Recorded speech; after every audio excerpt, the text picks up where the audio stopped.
Thanks to our military and our allies and the brave fighters of Afghanistan, the Taliban regime is coming to an end. And by the end of this year, the transition will be complete, and Afghans will take full responsibility for their security, and our combat mission will be over. What are we going to say? We'll stay for another 21 years, then we'll stay for another 50. The whole thing is ridiculous. We're bringing the troops back home from Afghanistan. Is a Taliban takeover of Afghanistan now inevitable? No, it is not. But it is happening. The Taliban is taking control of Afghanistan. Currently, as of today, 240 districts the Taliban controls. And there are some contested areas, but Kandahar, the second largest city, has fallen. Herat, Ghazni, all have fallen. And now the U.S. is putting more troops in, Marines and other troops, to be able to get Americans out of Afghanistan. 4 different presidents, almost 20 years. And now this is how this is coming to an end in Afghanistan. Let's bring in our panel. Ben Domenech, publisher of The Federalist. Mara Liasson, national political correspondent of National Public Radio. And Washington Post columnist Marc Thiessen. Marc, you wrote some speeches at the beginning of the war and throughout. It is, just talking to General Keane and others, it's tough to watch. It is tough to watch, and you and I traveled together to a bunch of those cities you just named when you were a Pentagon correspondent, and I was working in the Pentagon for Secretary Rumsfeld, and it's heartbreaking to see what's unfolding over there. But if you want to understand just how pathetic this administration's Afghan policy is, here's a story. Here's the lead of a story that's on the New York Times website right now. Just went up a couple hours ago. American negotiators are trying to extract assurances from the Taliban that they will not attack the U.S. embassy in Kabul if the extremist group takes over the country's government and ever wants to receive U.S. foreign aid. The Biden administration is dangling U.S. foreign aid to the people who aided and abetted the attacks of September 11, 2001, if they please, pretty please, don't attack the U.S. embassy. That is probably in my entire career in Washington, that is the most pathetic thing I've ever seen, an expression of weakness I've ever seen when it comes to U.S. foreign policy.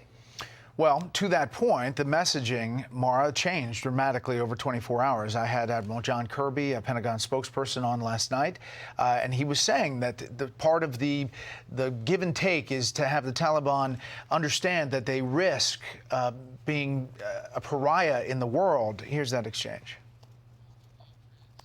The Taliban continues to try to advance in the country through brutality, through oppression, through fear. Those kinds of tactics are not going to lead to the level of legitimacy that they say they want from the international community. But that's why we continue to. Admiral, I mean, do you think the Taliban is going to say we want to be legitimate in the world's eyes? That's going to be the threat that makes them stop beheading or executing people? Brett, they've said for themselves that they want legitimacy and that they want to have a hand in governance, which means they're going to have to come to the table and be part of a negotiated political settlement. But clearly, Mara, that's not happening. And now U.S. troops are going in. And that's a danger in and of itself. It's a danger in and of itself. They're going in to get Americans out safely. But this is a tragedy from top to bottom, every way you look at this. I mean, we were in Afghanistan for 20 years. The purpose originally was to deny al-Qaeda a safe haven to launch terrorist attacks against the United States. It seems like we've accomplished that. We haven't had any attacks from there. But after 20 years of pouring resources and training into Afghanistan, their own security forces are still not able to defend their own territory. You've had consecutive administrations. You just played all those sound bites. 2 American presidents wanted out. 2 American administrations decided that having American troops in Afghanistan was not in the national security interest of the United States. And the American people are, first of all, tired of it. They don't want American troops there. They also don't understand what we're doing there. Yeah. Just in the last few minutes, we got word that Secretary Blinken and Secretary Austin, state and defense secretaries, had a call with the Afghan president, Ashraf Ghani. They are saying that they are committed to the stability and security of Afghanistan, Ben, but they're also privately shooting down stories or rumors that they asked Ghani to resign. Thoughts about this as it's evolving just over the past couple of days? You know, I'm a child of the 80s, Brett, and my siblings and my brothers-in-law have spent far more time in Afghanistan than anyone on this panel. And I was talking to my brother right before I came on, and I said, what would you like me to say? And he said, what do you expect? What do you expect after all of this? Okay, a policy that was misbegotten in terms of its anticipation of trying to achieve things in Afghanistan that may be unachievable. Blood that cries out from the ground there, I think, in terms of wasted resources and lives when it came to American policy. And I think a failed definition of victory in so many different respects and across multiple and bipartisan administrations.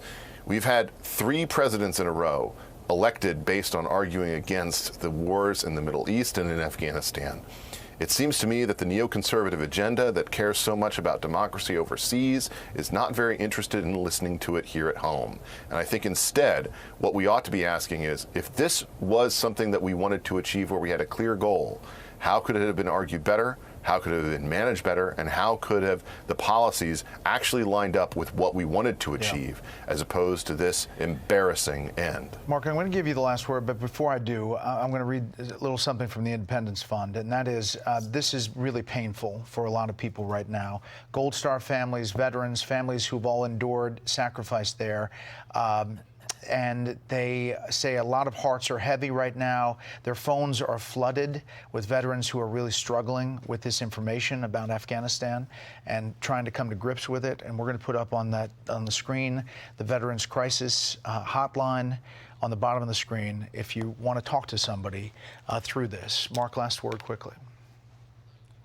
Yeah, so we're seeing history repeat itself. Joe Biden is the guy who presided over the disastrous U.S. withdrawal from Iraq, which led to the rise of ISIS, caliphate the size of Great Britain, and a terrorist network that spread its tentacles and carried out attacks in 29 countries and killed more than 2,000 people around the world. And by the way, Khalid Sheikh Mohammed predicted this. He told his CIA negotiator, his CIA interrogator in his cell in a black site, we will win because Americans don't realize we don't need to defeat you militarily. We only need to fight long enough for you to lose by defeating yourself by quitting. All right. Sad day for that. Hey, Sean Hannity here. Hey, click here to subscribe to Fox News YouTube page and catch our hottest interviews and most compelling analysis. You will not get it anywhere else.